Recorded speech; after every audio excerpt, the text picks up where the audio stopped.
बिस्मिल्लाहिर्रहमानिर्रहीम अस्सलाम वालेकुम वरहमतुल्लाहि वबरकातुहू। आज हम बना रहे हैं स्ट्रॉबेरी मिल्क शेक। अगर आपको हमारी वीडियो अच्छी लगे तो लाइक करें और हमारे चैनल को सब्सक्राइब करें। तो शुरू करते हैं। मैंने 12 स्ट्रॉबेरीज ली हैं, 2 कप दूध, 4 टेबल स्पून क्रीम, चीनी हस्बे जायका और आइस क्यूब्स। जग में स्ट्रॉबेरीज डालेंगे, क्रीम, चीनी, दूध, इनको शेक करेंगे।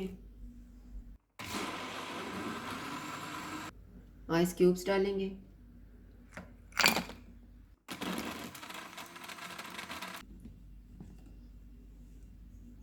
मिल्क शेक तैयार हो गया। इसको गिलासों में डाल लेते हैं।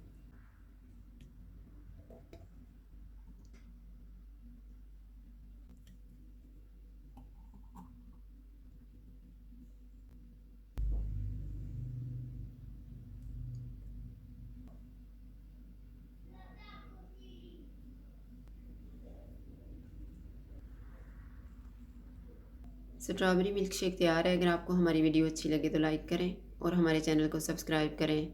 शुक्रिया। अल्लाह हाफ़िज़।